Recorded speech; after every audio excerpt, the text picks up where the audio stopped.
Alrighty, let's go. Welcome back into the Skooshi Sport Podcast, the NRL Round 5 Rapid Round Review, baby. Let's get into it.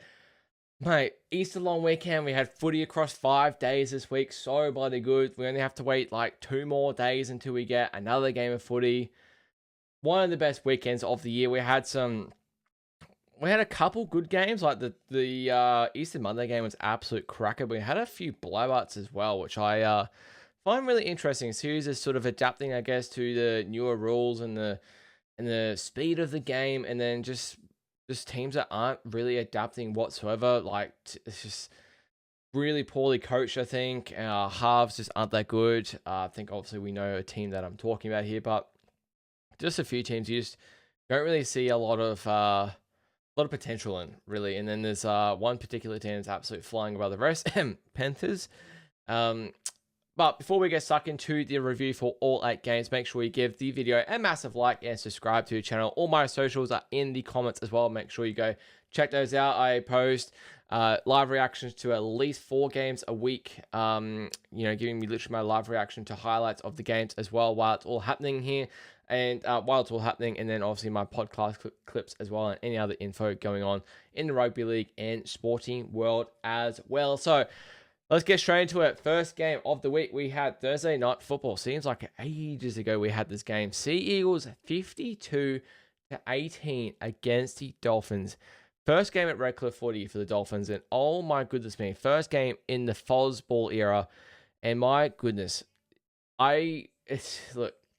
We can talk about different theories for this game, but I've never seen a team react so differently to a coach getting sacked than the fucking Manly Seagulls in this game here. They 100% turned up and looked like they were playing for Foz, and it just looked like such a difference between the previous 3 weeks where they just didn't look like they were playing for the coach whatsoever. They were 0-3. They looked absolutely nowhere. People were calling for wooden spoons. Seabold, obviously, they get to the early sack.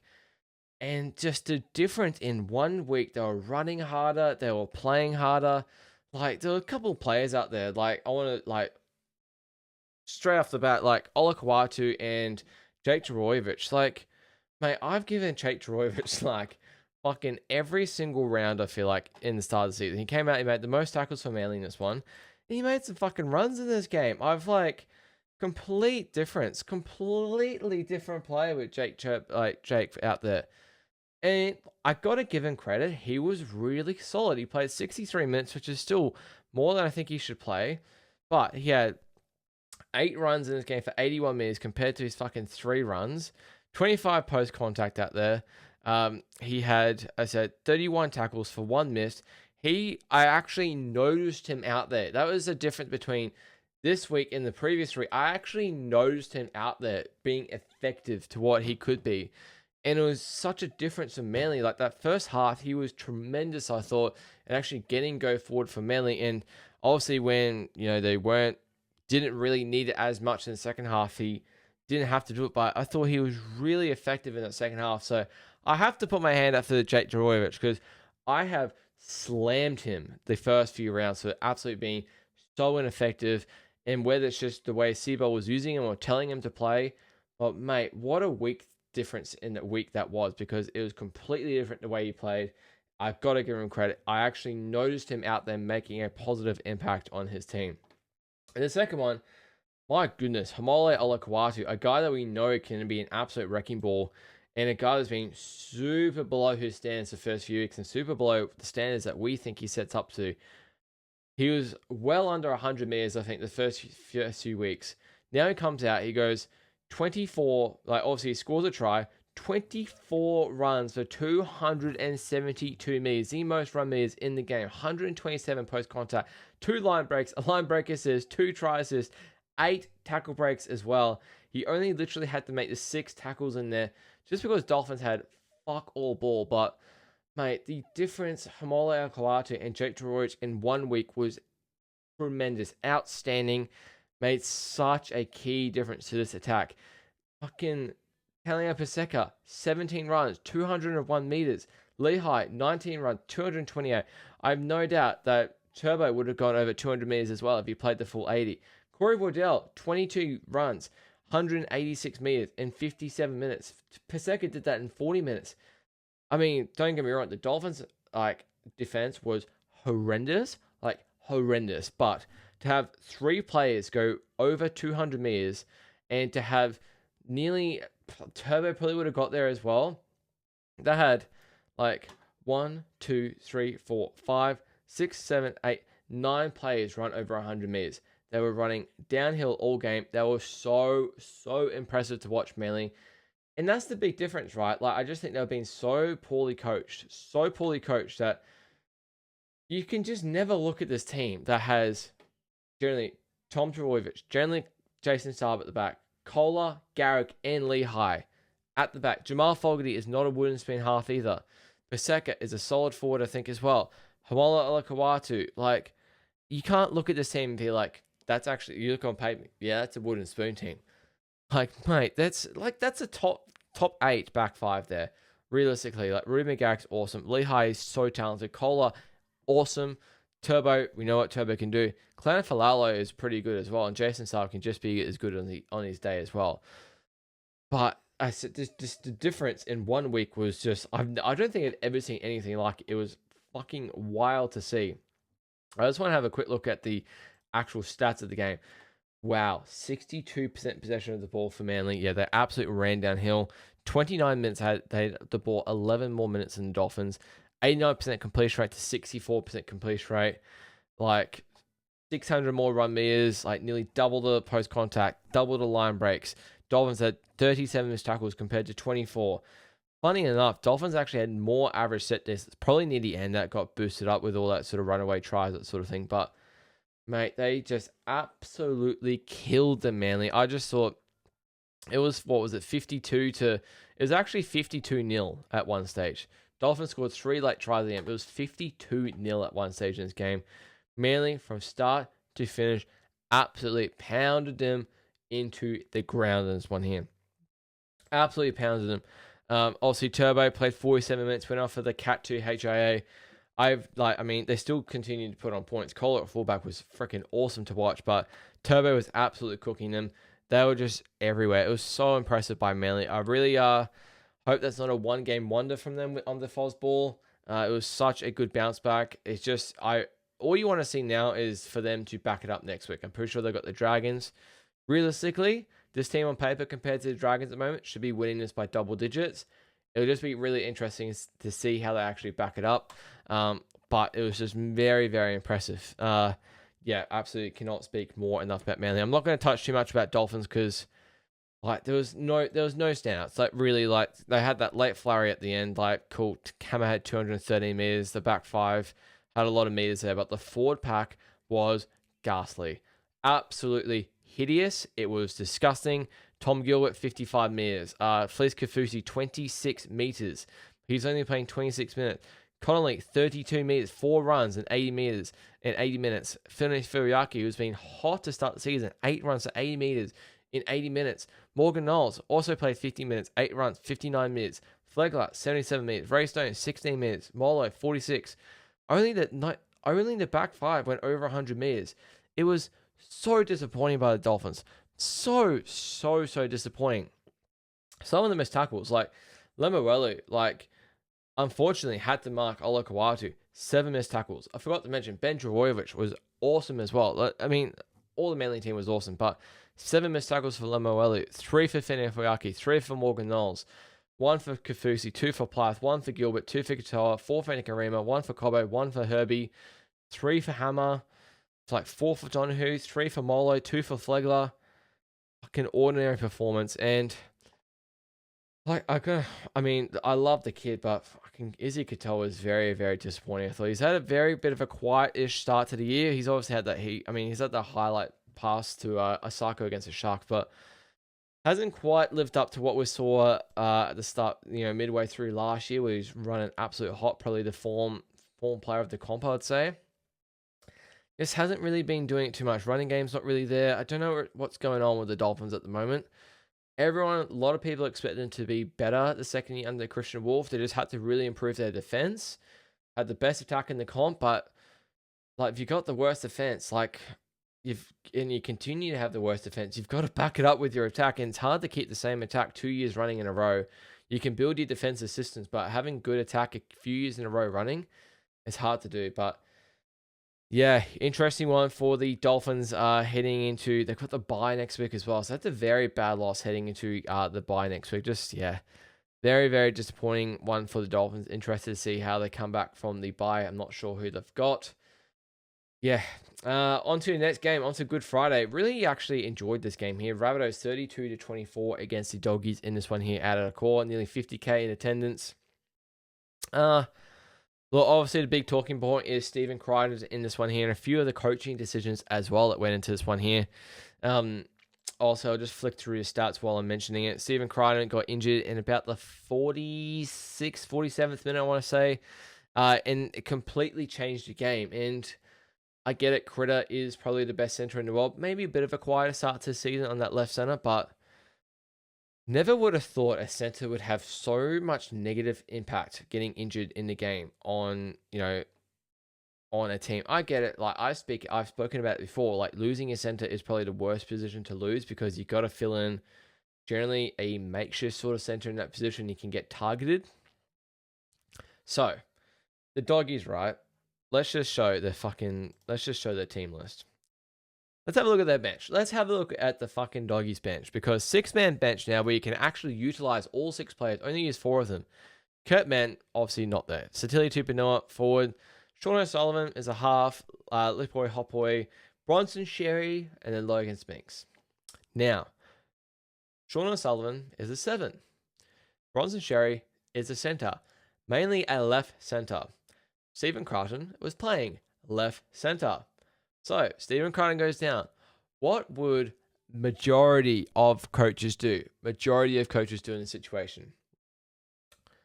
Probably bring on the left center to replace the left center. Considering the halves and the attack actually was going pretty solid, I think they'd scored 18 points at that point there. They didn't do it. They decided to bring on Sean O'Sullivan into the halves, push Galvin to 6, and then push Burden to left center. That is essentially 3 changes. You're putting Burden to left center, you're putting Galvin to 6, and then you're putting Sean O'Sullivan on the bench into 7. Instead of one straight swap where it wouldn't change any systems, Bronson Sherry literally played left center for the Doggies. And I think it honestly cost them the game because they just completely fell apart after that. And we've been so critical of their attack, right? So critical of their attack in the early stages, the Galvin and Burton in the halves. Mate, they put on 3 tries in the first half. Like, they were leading at halftime 18-12. They were actually looking like they were starting to click in that first half. And then Critter gets injured and they make 3 changes to replace Stephen Crichton. It just made no sense whatsoever. No sense. It made no sense. I honestly would have think they'd probably go very close to winning this game if Bronson Sherry comes on at left center, you keep the halves in that attack. Not saying they wouldn't have conceded 32, because, I mean, Tallis Duncan did score on that edge they strolled through, but, like, could they have scored more than 32? Quite possibly. They had them quite on the ropes. They were quite dominant against them. Not even particularly down that left edge of Critter. They're actually going well on the right, but yeah, just a really bad coaching decision, I thought, there by Cameron Serralo. But just looking at the rest of their stats here, I mean, you don't see it in the stats, but I thought Connor Tracy, he had an absolute ripper game. I think it was 2 games ago against the Rays. He made some epic attacking moves, and he made some awesome defensive try-saving tackles, right? He was everywhere. He was man to match. I think he got man to match, but he's definitely man to match for me. I thought he was pretty solid in Vegas. He was okay last week. Unfortunately, he had a Barry Crocker in this one here. I said the stats won't see it, but like 17 runs, cool. Line break, scored a try, 2 tackle breaks. But I think for the couple tries, it was the first Latrell Mitchell try. He was completely out of position. Latrell ended up outrunning him for that try there. And then you had Latrell Mitchell's second try as well, where he completely messed up the grubber. And that meant that Latrell was able to pick up the scrap. So essentially conceded 2 tries, either one off his error and then one off just literally bad positioning. And there was another instance where he got away with bad positioning, I think. And I was just like, where is Connor Tracy? I remember reacting to it. And I was like, where is he? Like, where is Connor Tracy in that situation? Just completely missing. And I think for me, that is, spoke about in my preseason preview of the Doggies that I think Connor Tracy is really good on his day, but it's these kind of games that you just don't know when they're going to pop up that I think is the big difference between them winning a comp, seriously, and then not winning a comp. I think like Matt Burnett is an origin player. I think Galvin has that potential there. The stick that Galvin gets is unbelievable because like, I think he's so talented. You just got to give him more time. It's literally like, what, second, I guess he's played like one and I mean, look, it's probably his third year, but he's only, 20 years old. Wingers are solid. The centers are solid. You got best center in the world there. The forwards probably need a little bit more work. You still got Leah Thompson to come back. I just think Connor Tracy, like you compare him to, like I said, these are big comparisons. Like your James Tedesco's, your Dylan Edwards, your Reece Walsh's. Like, I mean, Ryan Pappenhausen's back then. Even so far longer now. You just cannot afford to have these type of games, especially in the big games like this, 50K, Good Friday. You can't afford to have these games because now these other teams, like, I think forget who the Doggies have got next week, but like, they've got Penrith. Now, Penrith of any team are going to look at that film and just completely, especially Nathan Clear, completely expose him, completely expose him, from what he did last week. But yeah, like, I mean, I just don't see they're getting kind of bad in the forwards. Kick-out's been very, very quiet. Like 9 runs of 44 meters. That's just like not the kick-out that we know. Preston was okay. It's just meh. It's just not happening. Like Tupanua's awesome. The stats went short, but I thought his impact when he came on was unbelievable. I thought, like 5 missed tackles for kick-out. He just got absolute shredded. Like 4 for Montoya. But I'm just trying to think, like, yeah, like Tallis Duncan compared to William and Kickout. Kickout should be winning that battle, and this is no disregard to Tallis Duncan whatsoever. It's just the standard and the level at Kickout. He's a premiership winner, and he is better than that. He is better than, like I said, Tallis Duncan, who was firing, young gun, is better than 5 missed tackles and 9 runs of 44 meters. Like, yeah, he's a lot better than that, in my opinion. But yeah, so the attack I thought was clicking in that first half, and then they made that big change, and it completely affected him. After Critter went off, Tallis scored. So let me see just when Critter exactly went off. He played 43 minutes. So after he went off, Tallis Duncan scored 2 minutes later. Ken Murray scored, and then Latrell Mitchell scored. Completely changed the whole aspect of the game, and they scored a junk try at the end. So it's pretty much 18-0 after Critter went off. From those 3 changes, did not really pretty much score a point until right at the end after Critter went off and the attack was going fine. They're absolutely strolling down. Yeah, pretty disappointing in the Doggies. Coaching, I think, overall, which is unusual for me. I really like Serraldo, but yeah, just a bit unusual. For South, just all-round solid performance, I think. Obviously, a couple little defensive lapses, but to score 32 points against a pretty good defensive side, with Kolomotangi getting banged up in the first half, or literally the first couple minutes.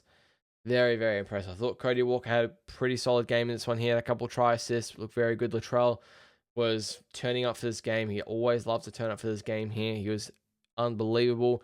Dry Gray, awesome as well. Such a tough warrior. Tallis Duncan, probably almost best on field for mine. Cam Murray, awesome as well. You could go through. A lot of players were really, really solid for South. Couple standouts. I don't think there's too many. Like, that's the thing. I don't think there was too many actual downers with South in this game here. If I was to be super nitpicky, I thought probably Fafita only played 66 minutes in this one here, was probably a bit flat. 15 runs, had 80 meters in this one. I think he made 26 tackles for 2 missed. 23 tackles for 4 missed.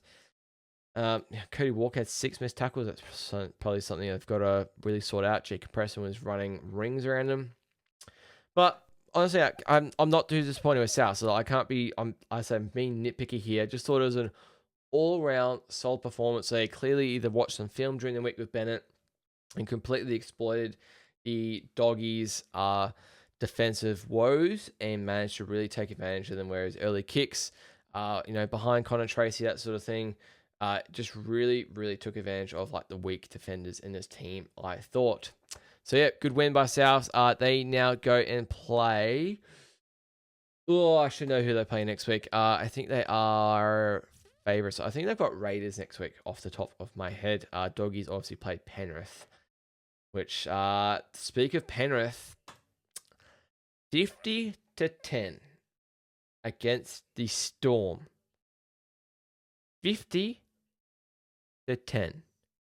against the grand finalists from last year. First time Storm have conceded 50 since 2003. Their biggest loss since the 2008 grand final where they lost 40-0. They conceded 50. And you know what? The Storm weren't that bad. We talk about the Dolphins Eagles, right? Where, Manly put on 50 and the Dolphins were horrific. They were horrific, right? We're seeing 50 burgers this year. Sharkies against Titans, like the Titans were awful. I think we're seeing another, Eels in the first round against the Storm. Storm, let's look at the stats. 94% completion rate. 94. They went 34 out of 36 sets. 45% possession. They only had a little bit less possession than the Panthers. They got killed on the run knees, killed post contact, killed on the line breaks, killed on the tackle breaks. Set distance. When have you ever seen a Storm side go for under 33 meters per set? But, as said, how many times have you seen 94% completion rate? I'll come here all season and say 94% completion rate. That's exactly why they went and won the game, because they just did not make any silly errors or gave them any other opposition any chances. Panthers were 86% possession.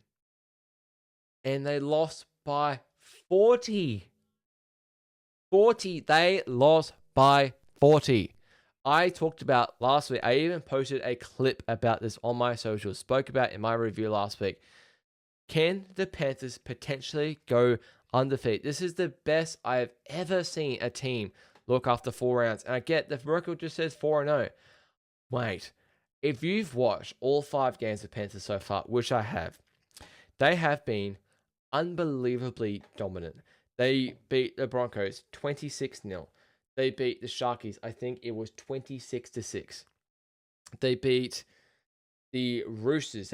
I think they won that, 42-6 and or 42-4. They go and beat the Eels last week. I think that was 46-20 or something like that. Then they go and beat the Storm and win 50-10.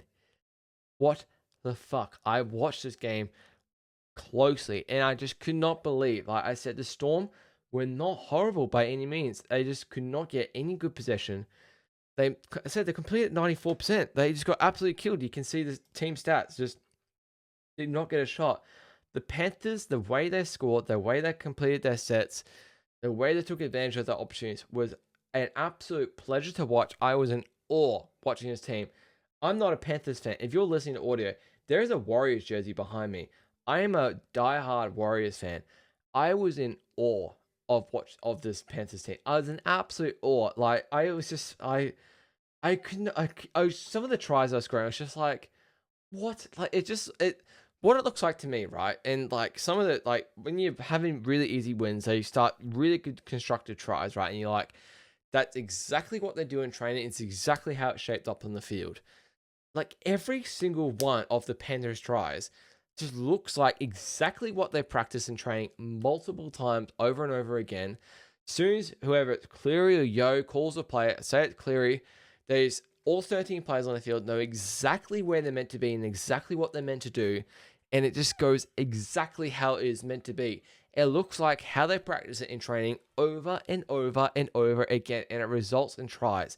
It's not like they're scoring any just fluky shit. It just looks exactly like they did it in training, and it's just so dominant. The defensive systems are unbelievable. They just do not give teams a sniff at the moment. It is a pleasure to watch. I am in absolute awe of this team after 5 rounds. It is by far the best I have ever seen a team look after 5 rounds.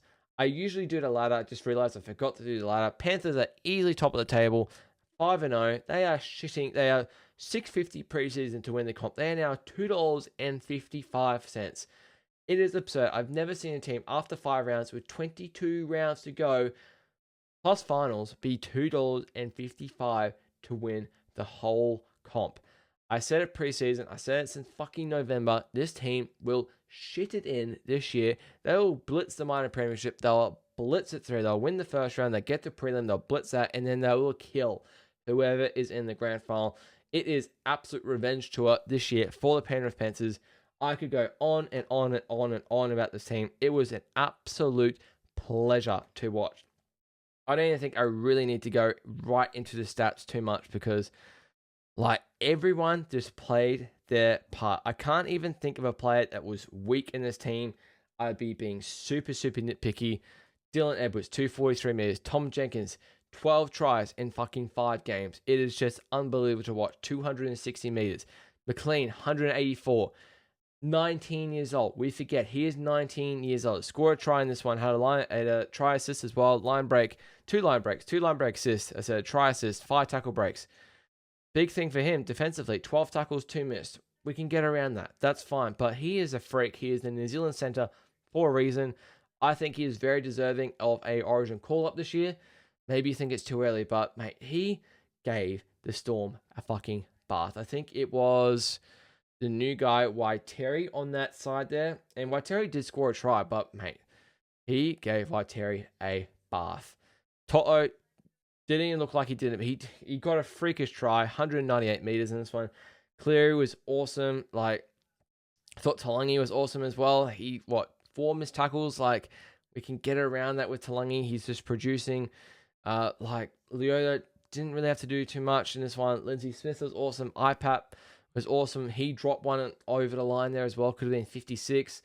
Liam Martin was just immense in this one here. 150th game, I think.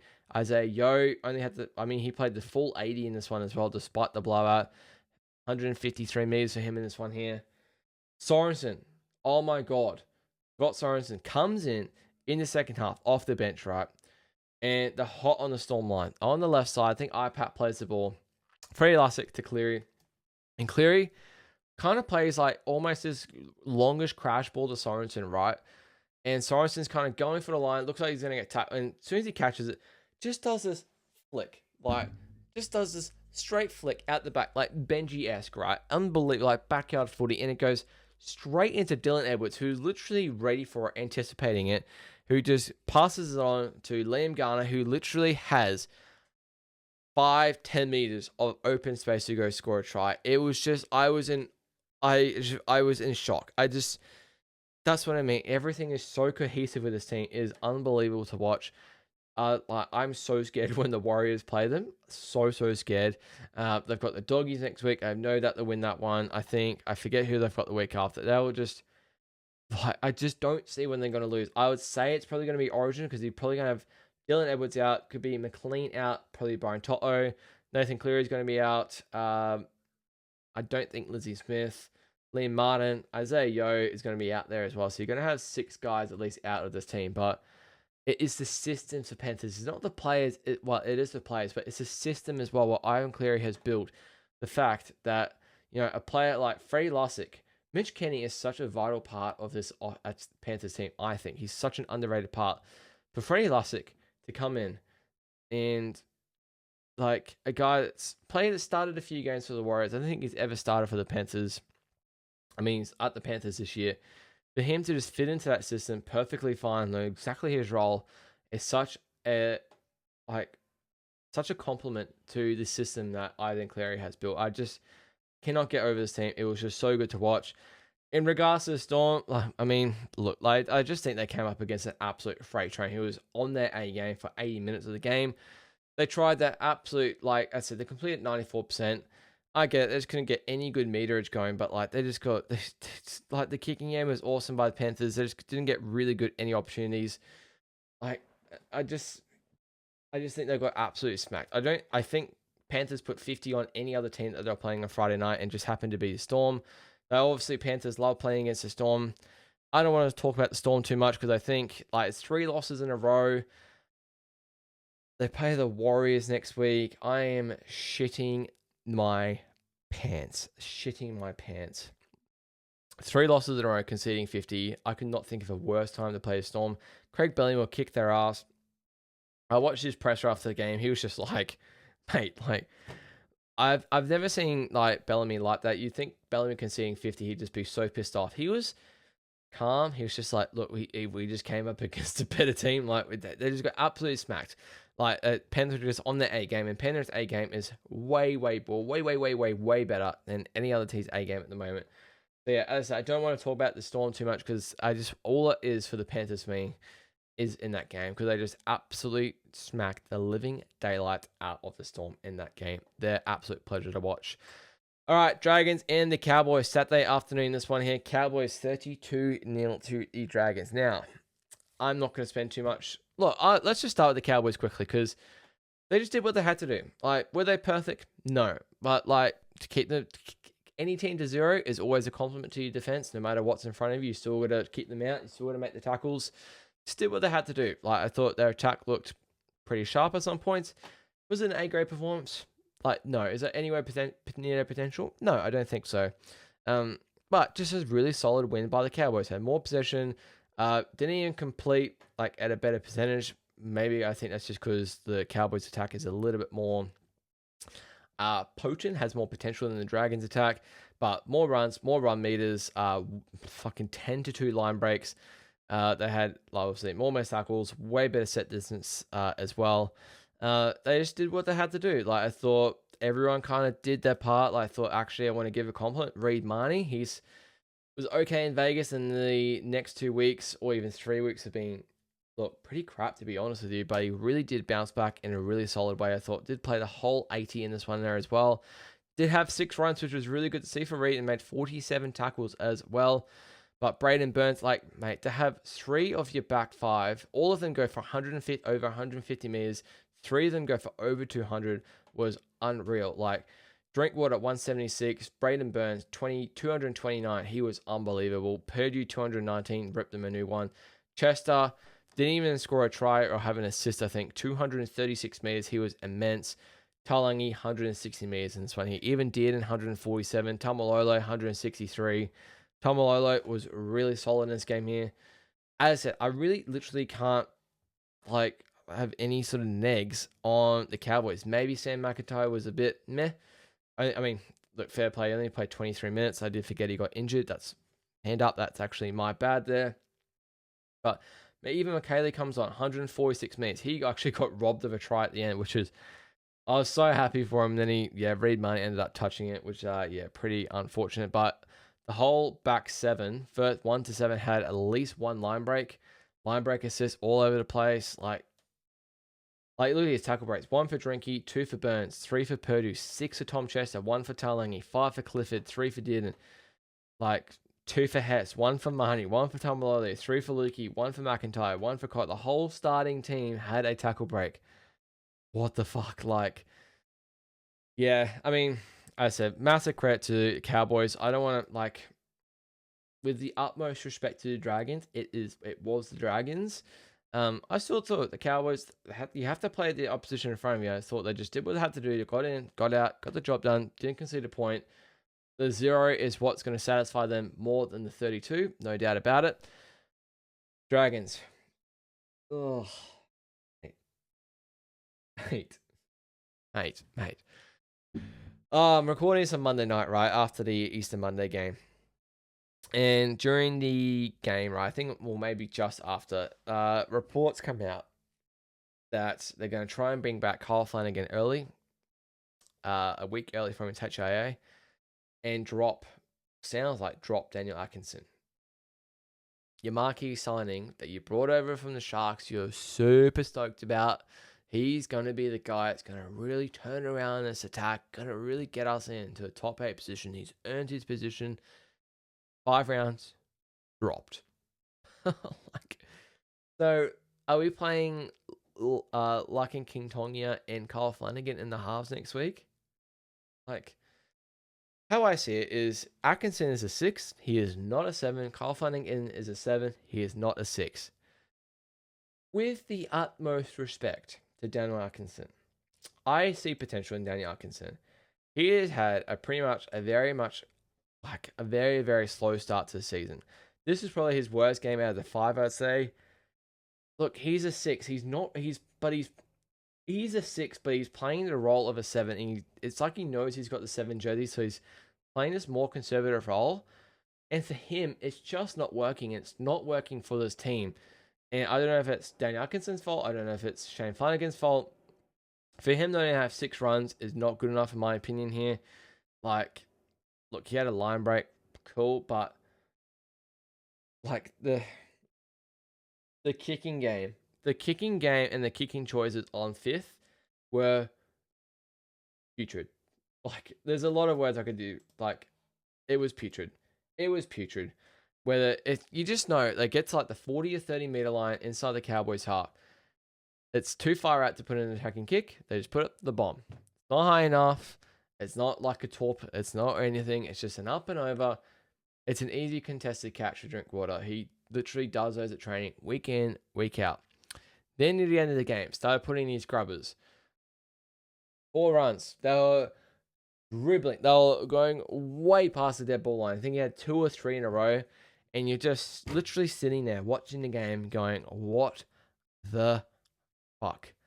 Now, I feel like, obviously, I'm not trying to just point out Dylan Atkinson by himself. The rest of this team most of the rest of the team were very, very, very, very, very poor. Also, the reports that come out, the Dragons looking to sign Trey Fuller immediately from the Dragons, depending on his salary. Sounds like Gutho could be getting dropped.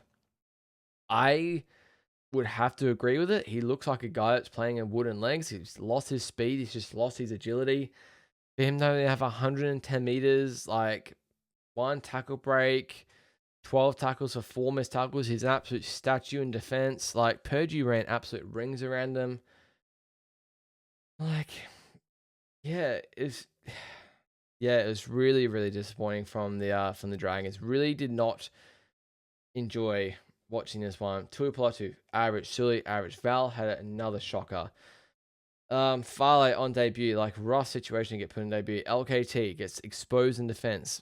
Only had 8 runs in this one here. How many missed tackles did he have? 3 missed tackles. Look, he had to make 29 tackles. So the Cowboys knew. It's actually smart coaching, by Todd Payne they completely attacked Tom Chester and Hilliam Lukey on that side, just run straight at LKT and did a really good job of it. That's one positive for the Dragons, and it's this guy, my boy, Luciano Leilua. He was an absolute tank. I think he played the full 80 in this one here. He was by far the standout. 20 runs, 241 meters, 103 post contact, had a line break as well, 3 tackle breaks, 34 tackles for 1 miss. Looked like the only fucking guy out there actually trying and playing for the jersey. I could say maybe Habish should as well. The rest of the 15 players are on the field, pretty bloody ordinary. I thought maybe Toby Catchman was okay, but Gula, 8 runs in 55 minutes, not good enough. Cookie, not good enough. I said Spoger Atkinson, LKT, not good enough. Like, Val Holmes, not good enough. Him to go under 100 meters, not good enough from a guy that consistently plays Origin. Like, Little is only playing 22 minutes. Game was gone by then. Game was fucking gone. Like, it was gone. Blake Laurie, bleh. Halangahu, bleh. Haim Saleh, bleh. Like, these guys are not, you can clearly see, like, they're not either playing for their coach or not playing for their jersey. Is it a situation where Shane Flanagan gets a sack, which I think is very, very, very, very, very close to happening? They've got Manly this week, or they're not playing for the jersey. They're getting paid pretty well, Don't know what it is. Like, is it the same situation as Manly where we see Dragons go, someone else steps in, whether I think it's is it Ben? I don't want to say it. Is it Ben Hormy? Maybe he's going to the Dragons. Anyway, is that same situation where we see the next week it's like a dead cat bounce, like they completely bounce back and you see them fire? Hard to see, but Daniel Atkinson, the marquee signing gets dropped after 5 rounds, and it's literally his first ever season starting at 7. I think it's very, very harsh, and I think it's the least of the issues. Yeah, he had a Barry Crocker, but like, you know what I mean? Like, he's a 6. He's a 6. He's a 6. He's a 6. Yeah, I don't know where to go for the Dragons from here. I've spoke about them enough, I think. Titans and the Broncos, 26-12 to the Broncos this one here, and injuries galore for the Broncos out of this one here. Not really too much to touch in terms of the game itself. Just injuries galore. Obviously, we know Reece Walsh fractured cheekbone, Cat 1 HIA. Just at the end of the first half, he's going to be out 4 to 6 weeks, I think. Ben Hunt has done his MCL, I think he's out 6 to 8 weeks. Aaron Reynolds done his groin, I think he's out a couple weeks now. Literally 3/4 of the spine went down in this game. Very similar to that Melbourne game last year. And I think Ezra Mam is pretty banged up from what I've heard as well. Will it be okay? I think they will be okay. Like, so Jesse Arthurs goes to fullback. You can put Tom Duffy in at 7, who's in a good system. I say Madge will have him ready. Ezra Mam will be at 6, and then Corey Pakes can just play 80 minutes at 9. Also have Payne Haas coming back from injury as well. I think he played 53 minutes, but just didn't really do a whole lot in the minutes there. Like, Titans had more possession, very similar completion rate, had more run meters in this one here. Similar line breaks. They just had missed a lot more tackles. Very, very, very, very poor defensively from the Titans, which is nothing new from the Titans. Let's just start on the Broncos though, because that's where I was at. Well, what I will say in the first half, Reece Walsh in his 100th game was killing it, absolutely lighting it up. Could have had one of the tries of the year near the end of that first half. To that run down the sideline, he was just an incy-wincy bit on the sideline. Fair touch judge call at the time. Like, didn't have to send it upstairs, just trusted his gut, which you love to see. And then for Jesse Arthurs to come in, he was playing wing, to come into fullback and just really play a solid role. I think it was 18, not 18-0 in that. Sorry, it was essentially, it was 18-0 for most of the first half, and then Titans got a little bit of a garbage try at the end. But I mean, like, considering the circumstances, like, you got to be pretty happy with that from the Broncos' point of view there. Payne Haas, as I said, 55 minutes, only had 10 runs, 117 meters in this one, 29 tackles in that one there. Like, Paddy Carrigan, he's been on an absolute tear the last few. He's been unbelievable, back-to-back 80-minute performances, I think now. Maybe even all 5 rounds, I'm not sure. 179 meters, 22 runs, 49 tackles. He did have 6 missed, but, mate, I can allow the 6 missed tackles. If you're going to have 49, you're also going to run for 179 meters as well. But Wilson was really solid. Like, they all just kind of did their job right in this one here, and just did what they had to do. Exposed the bad defense in this one here, and just got the job done. Nothing really more to say about it. Antonio Verhaven came on for Reece Walsh essentially because it pushed Jesse Arthurs to fullback, which pushed Verhaven onto the wing. He looks like an absolute tank, just quietly. Haven't heard too much about him. Looks like an absolute tank. So Jesse Arthurs will come in to fullback next week. Karapani will obviously go back onto the wing, you'd assume. But yeah, all around, just got the job done. Was it perfect by the Broncos? No, not at all. Like, Titans actually had their chance to work their way back into the game. There was a very, very key defining moment in this game where it was 16-6, I think, to the Broncos. And Titans won the attack, and Lockie Illis threw this absolute pill of a ball to AJ Brimson. He scored. I thought it was an absolute pill. I thought it was like flat, right on the chest, in for an easy try, and ref calls it forward. I've seen more forward passes not get called forward before.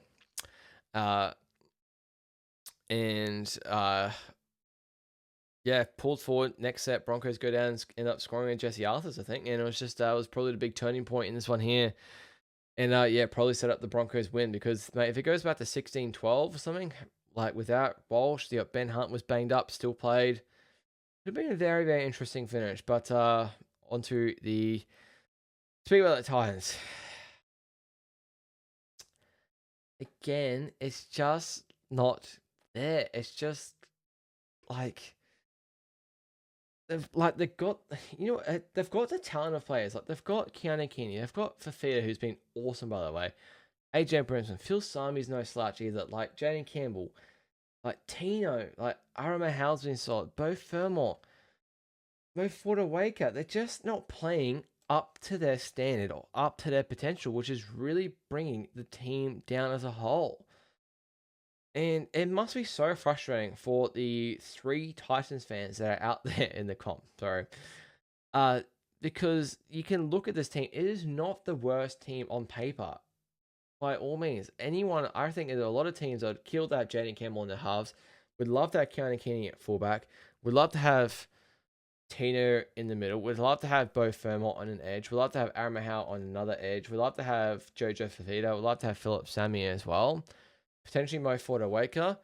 When you look at those names, I'd love to have them. But when you see him play like this, no. Like, you can see why they're not catching interest. Like, it's just like, what is going on? Like, there's just not clicking to their potential. That I feel like they're really, really trying. And I don't know if it's similar to the Eels, where they had a really rough start last year in their first year under Jason Riles, first year under Josh Hannay. If they just keep believing in the system and believing in the system, and it will pay off. I'm just not quite, just not quite there yet. Like, I see some moments, and then it's just the finishing touches I just don't quite see. Like Fafita, I thought was really good in this game of the JoJo kind. Philip Sammy was really solid. I thought Counter King, he tries his fucking hard out. Like 200 run meters, had a line break, 3 tackle breaks. Should have had a line break assist. Super coaches, you know what I'm talking about there. Errors wise, like 4 errors again from Conan Keeney. He's had literally at least 2 every single round, I'm pretty sure. It's just all not clicking together. I think that's made the right decision starting Cleese Haas, and that works really well. But it's just not quite all coming together. I think Bo Fermont, he was a bit more improved. Probably one of his better games so far this season. It's just not all quite coming together. Mo Forder-Waker plays 38 minutes. He's only having 7 runs. I don't know what's happened to Mo Forder-Waker. He's just seemed to absolutely fallen off a cliff to start the year. Don't know if he's unhappy with Josh Hannay. Don't know if he's just fitting into the new system.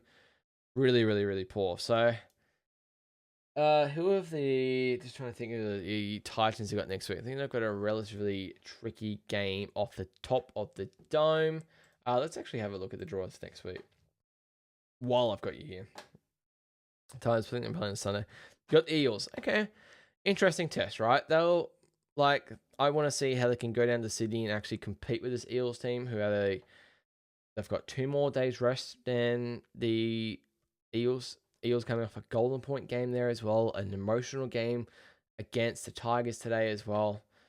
I want to see how the Titans can bounce back after that, because obviously tough team like the Broncos, they weren't expected to win. You can kind of see glimpses, but it's nowhere near 60 minutes. It's nowhere near 80 minutes a game. You can see glimpses, I feel like, and you kind of feel like Counter King is so close to busting a game open. It's just not quite happening yet. But I just don't feel like he's getting the good support around him to also bust a game open like he was a few years ago. So, I don't want to be too harsh, because it's literally the first year under a new head coach, a new system. We saw it with Eels last year. You never know. If we see signs near the end of this year, we'll know that the system with Josh Hannay is working. If we don't, like, we've got to remember they're literally rebuilding again, like first year of a rebuild. If we don't see it near the end of this year, I'll definitely be worried for sure. Oh yeah, I think we just got to see how they go against the Eels next week, to be honest with you. Sharkies and the Warriors. 36-22 to the Sharkies in this one here. And look, I'm a Warriors fan. 100%. First thing first, before we get into absolutely anything, huge credit and a clap to the Sharkies this one here. Fully deserved the win. They were 110% the better team in this one here. They ran absolute rings around our defense. Nico Hines tore us an absolute new asshole in this one here. They were really, really good in this one here. They looked like they were very much pressured in the first 10 minutes of this game here. And then from this 10th minute to the 80th minute, maybe that 5-minute spell that we had to start the second half, completely dominant. Absolutely completely dominant in this one here. They knew exactly their game plan. Nico Hines knew exactly what he was doing. He got his running game going and completely exposed our defense and our new edges, and just completely changed the game on this one here. So, yes, I'm not happy with the Warriors' performance, but I said you got to give credit to the Sharkies as well in this one here, because they were definitely by far the elite team. We had the better penalty count as well. There's no excuses for us whatsoever. No excuses. We had a fight like our star halfback. We had like in this one here, we don't have Mitch Barnett. We've still got very solid forwards. There's no excuse for our performance in this one here. Sharkies is by far the better team. Just want to put that out there, okay? In saying that, Warriors, what the fuck was that shit? What the fuck? was that. I didn't get to actually watch this live. I recorded it, went out for dinner, got home from dinner. I was like pumped up. You know, we had a bad loss last week against the Tigers. We've got the Storm next week. And I was thinking, you know what? Storm have lost 3 losses in a row now. Warriors will be looking at this one going like, this is like, don't want to look to next week, but like, we are potentially in line to lose 3 games in a row. We've really, really got to step up in this one here. Then we've won the last 3 at Shark Park as well. We've got a good record against them at Shark Park. We beat them 40-10 there last year. This is really our game to prove that we actually deserve to be a top 4 side, definitely a top 8 side, and that we actually are a name in this competition this year. And through 10 minutes, I was like, fucking oath. They turned up looking good. But then I was thinking in the back of my head, hang on a sec. We did this against the Tigers last week. We were 10-0 up, and then we lost 13 plus. We got battered, right? And what do you know? What do you know? The first kind of good opportunity the Sharkies get, fucking pissed it in. And I was like, you're kidding. And just from there, Sharkies just went completely downhill. That Kale era line break completely changed like the rest of the game for us. Like as soon as that first line break happened against Chance, worry signs began to happen. Alarm bells, like completion rate not even that bad compared to the Sharkies. We had more possession, not as many more runs, not as many run meters. Like 34 missed tackles, set distance 35.9. That should not be happening when we have James Fisher-Harris. We have, Dimitri Valmunga. We've got Aaron Clive. We've got Jackson Ford. We've got Leka Hallison. We've got Jacob Laban. We've got absolute beasts in our team. Murata Niokore. This should not be happening. With all due respect to the Sharkies against Tom Hazelton, AFB. AFB is AFB. Like T. Wilton, Billy Burns, and then Toby Rudolph. With all due respect to the Sharkies, I would hope most people would agree that the Warriors forward pack in this one matched up better against the Sharkies in this one here. But for us to have 9 meters less than the Sharkies, a set distance is huge in this one here. So disappointed. So disappointed by our defense. And I get it. Our tackle breaks will show. Fucking, what was the line breaks in this one here? 9-3 line breaks, yeah. And those 9 line breaks were clean line breaks as well. They weren't like line breaks where they ran really hard and broke the tackle. They were touch footy, ran straight fucking through our line. I haven't watched a Warriors game, I feel like, for a while now, where I was watching this and Sharkies had the ball, where it's inside our 30, inside the 20. They started to spread it, and I was like, they're not even 10 meters out yet, and I was like, holy shit, that's a try. Like, you can clearly see the overlap. You can clearly see the open space. And you're just like, that's a try. Like, that is a try. And they scored. Please, if you have social media, go check out either on my Facebook page, it's on my Instagram page, it's on my TikTok, it's on my Twitter/X, at Skooshi Sports. Put my live reaction to all the highlights to that game, and you get my live reaction to it. Half of those tries, at least, I'd say, you could see halfway through the play, I was like, oh shit. Oh no. Oh no. Like, I know one of them, I think it was that, I want to say it's the Billy Burns try in the end of the first half. As soon as I went from Trindle to Hines, I was like, oh, alarm bells ringing. Absolute alarm bells ringing. Like, warrior sign. It was just like, there was oodles of space in the middle of the field. In the middle of the field. Like, it's just like, it was so I haven't been that angry after a Warriors game for a long time. It was so frustrating. I said, gotta give credit to the Sharks, but we were so disappointing. So disappointing defensively. And I don't want to, like, maybe it's an elephant in the room, but mate, I love Tane Tuilupiki. I love Chance, but ever since moving Chance to center, I actually called for this in the preseason, but I did not realize how fucking poor the defense would be from Chance, Nickel, Cookstad in the centers. Thought he was okay for New Zealand at the end of the year last year, but he got torn to shreds by Kale Iller and on that left edge there. He had 3 missed tackles. He had 18 tackles compared to Pompey made 9, so they clearly went for that side. does it count as a missed tackle if you just let them through without touching him? I'm not sure, but we got fucking shredded, absolutely shredded down that side there. It was embarrassing, absolutely fucking embarrassing. Hannah Boyd next to him as well, 5 missed tackles. I had Jacob Laban on that side. They like,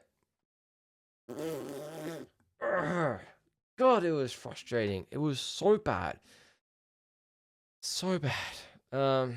Yeah, I was not happy after this game for a couple hours, which was a shame. Like, just I'm really scared. Like, defensively, really scared for next week playing the Storm now.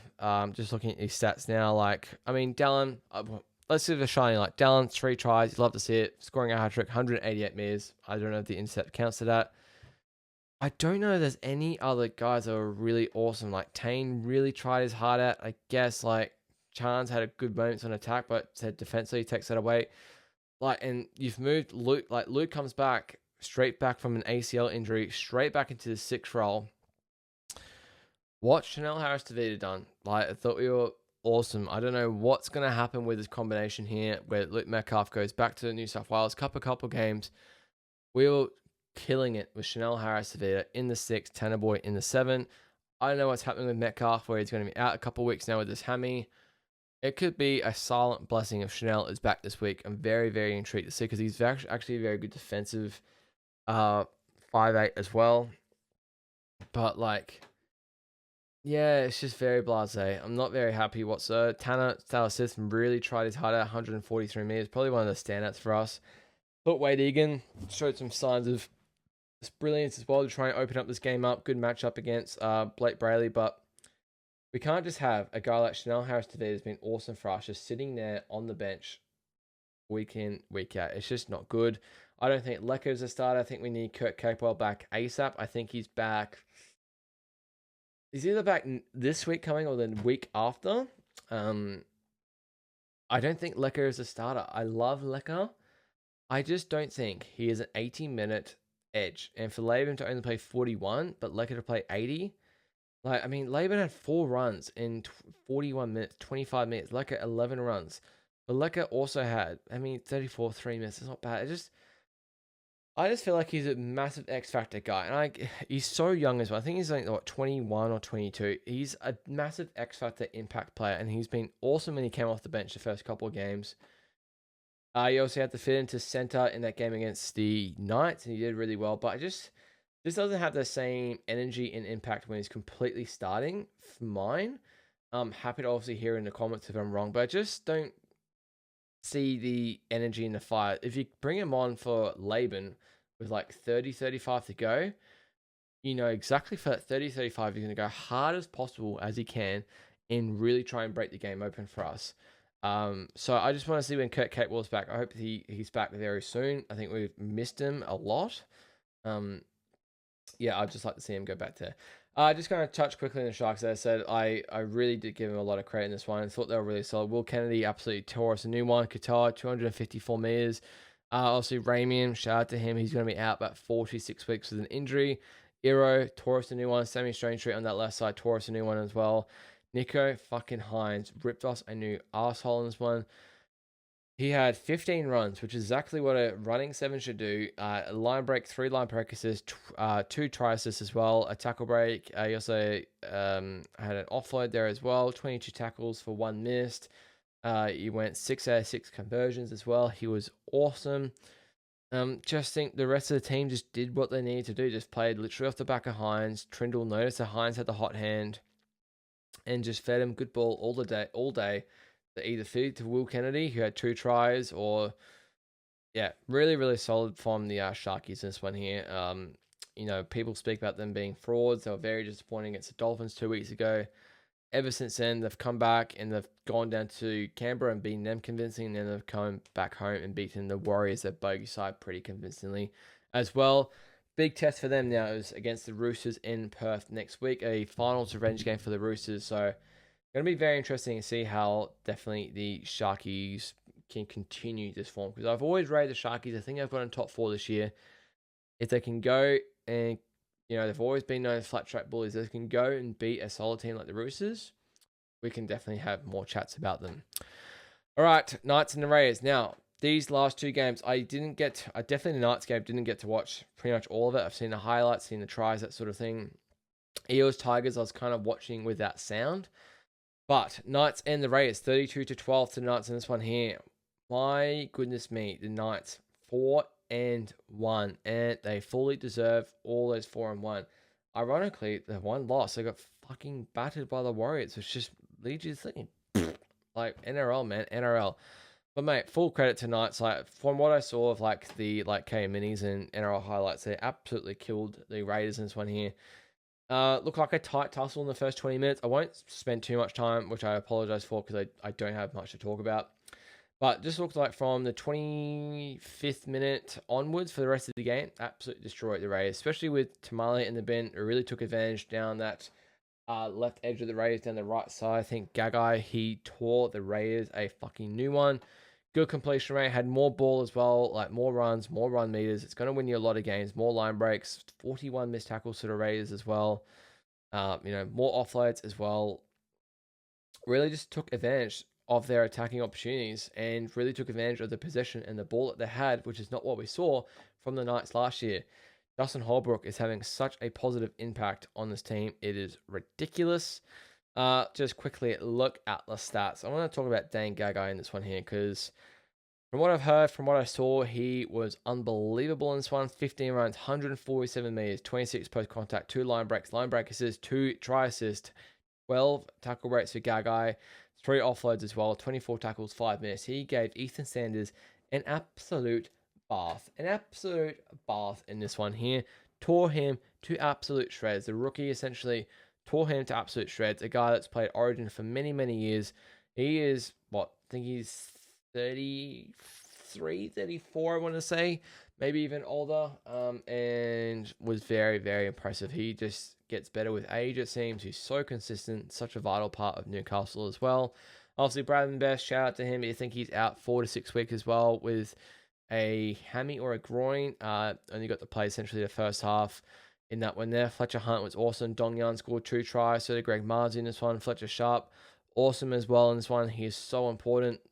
11 runs, which is really good. Sandon Smith having 14 runs as well. Sai Fiti, holy shit, 19 runs, 178 meters in 65 minutes. That's really impressive from Sai Fiti. He's really stepped it up the last 2 weeks. Phoenix Crossland, awesome as well. How many tackles did Phoenix miss? Coming off that broken nose, 39 tackles. The most for the Knights. Unbelievable effort. Looks like the edges played solid as well. Dylan Lucas, 167 meters. Awesome. Just going by these stats, doesn't look like there were too many disappointments. Brazil, 40 minutes, 18 runs, 166 meters. 40 minutes is exactly what Tyson Frizzell should be playing. Looks like Justin Holbrook has noticed that and pinpointed it out. Exactly what he should be doing. He so knows what his role is in that 40 minutes. He can go in and go hard and then let his team do the rest of the work. 22 tackles for 1 missed as well. Holy shit, 10 missed tackles for Sandon Smith. Yeah, right, okay. Fair enough. I guess, wow, that's quite a lot, isn't it? On to the Raiders. Mate, what are they, 1-4 now? That one win was against Manly and Golden Point where they had to come back from 14-0 down. Minor Premiers, not looking too fucking crash hot. A lot of those losses, 13 plus now? I'm just trying to think. They got battered against the Warriors. They got battered against the Knights, battered against the Sharks. And then they just lost to the Doggies. But I mean, they weren't massively impressive against the Doggies, and neither were the Doggies, I thought. Let's have a look. Sounds like Ethan Strange had a really strong game. Simi Sasangi, probably best on ground for the Raiders. Bog, 19 runs, 226 meters, had a try assist as well. Very, very impressive from Simi Sasangi. What I will say, though, is they're literally 1-4. They've got to make a change. I get it, Sasangi is fucking killing it at center, but Matt Timoko is still there on the bench doing nothing, and New Zealand center is on the bench doing nothing. Noel Martin's still playing 80 minutes. I get it, and he's doing so much work. He's only having 7 runs, which is what he does. 60 tackles for Noel Martin. Fucking 60 for Noel Martin on an edge. They absolutely peppered him. all day with Dylan Lucas going down that side, Fletcher Sharp, Bradman Best, Greg Marzu, absolutely peppered him. For him to make 60 tackles, it's not something he can do 80 minutes week in, week out. I'm sorry. But Sticky is 1-4. The Raiders team is 1-4. They have to make a change somewhere. I just have a feeling that maybe bringing back Timoko in and putting Saslangi on an edge. He can still have a really good role in there on the edge.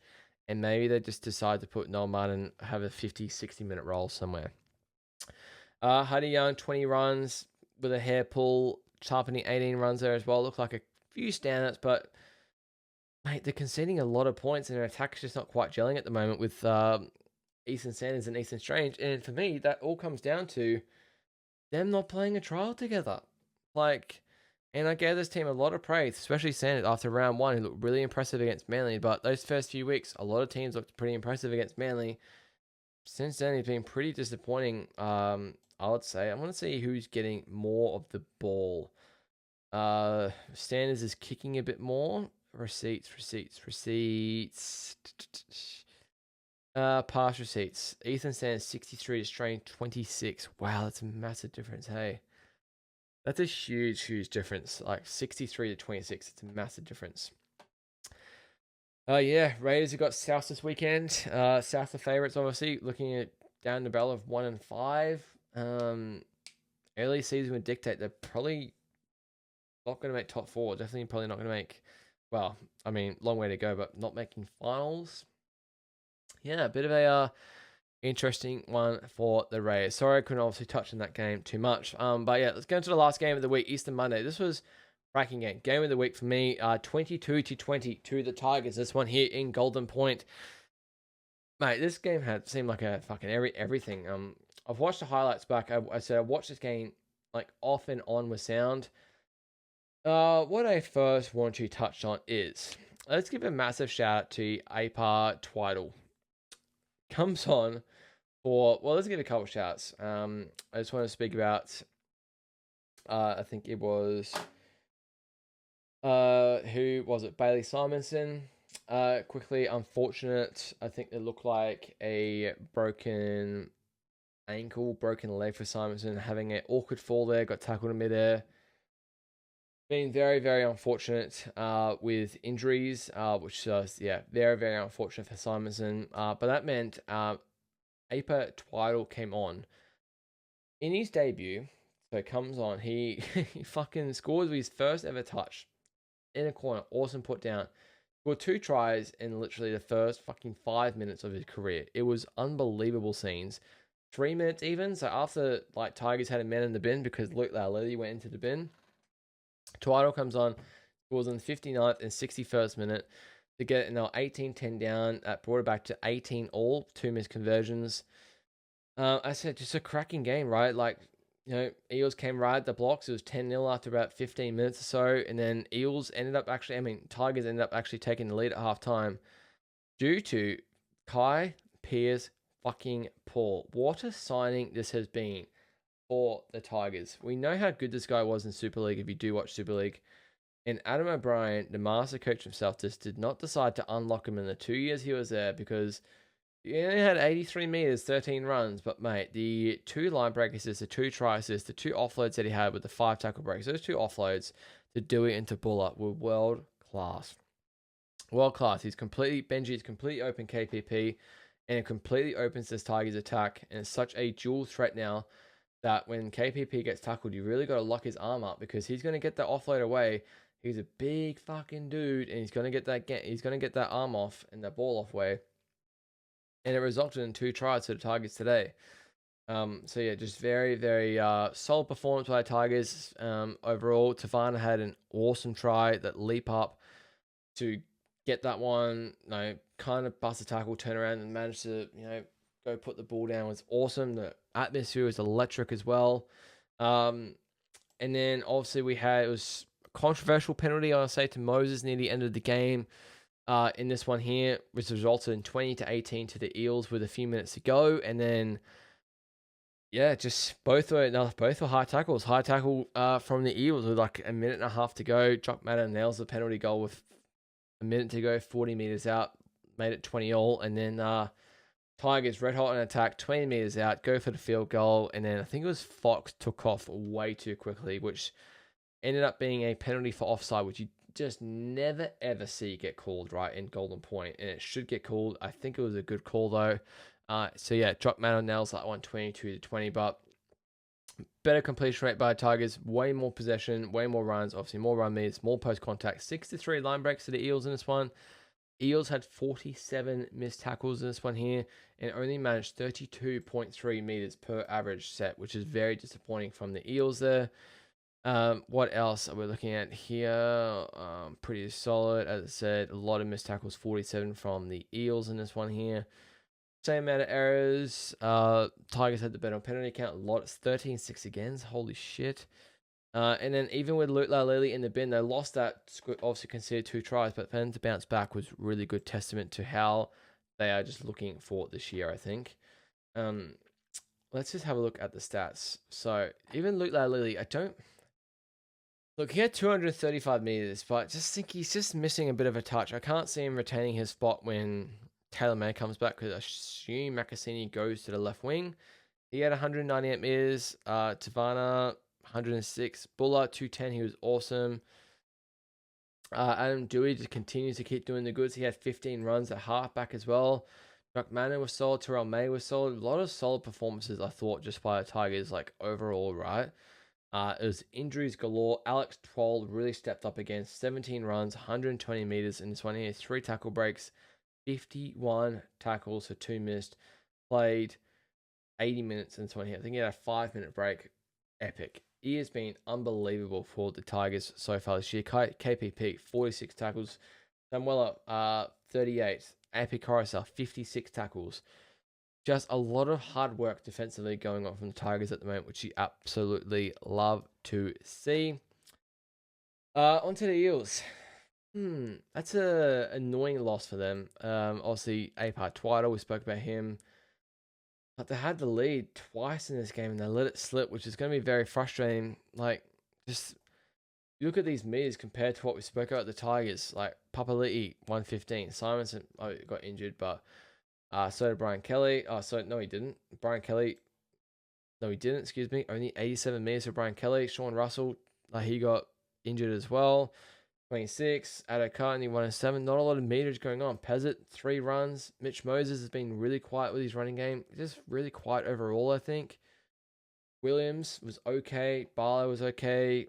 And then you got to get more than 100 meters out of these guys. Like, the steam's down at every single fucking week. Katoga in 85 minutes should be having more than 12 runs for 96 meters.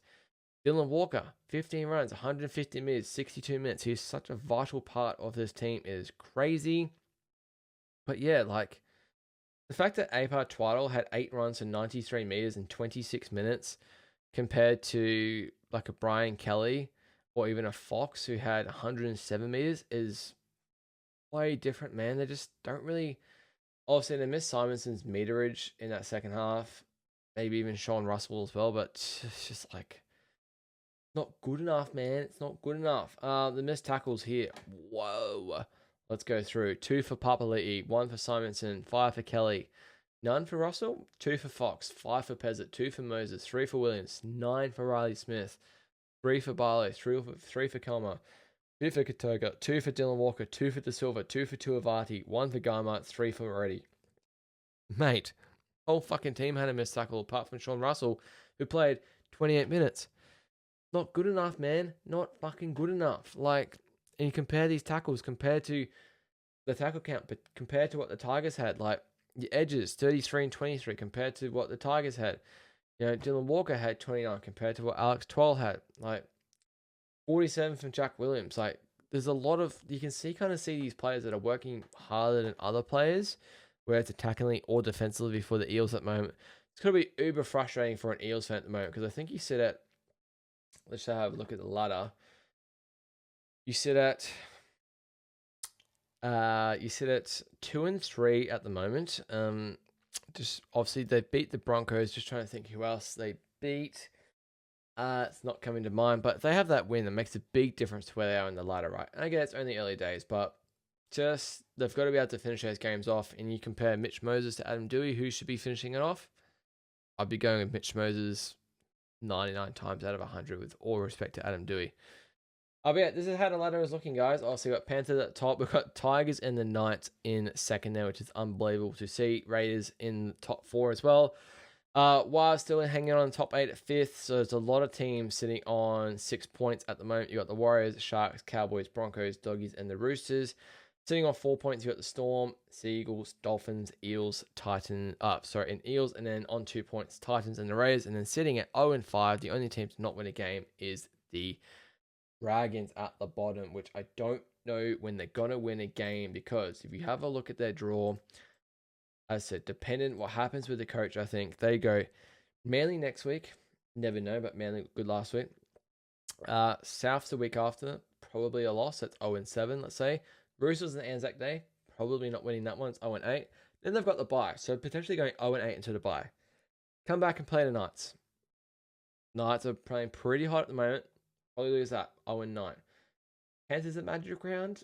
Anyone give them a chance? I don't. 0-10.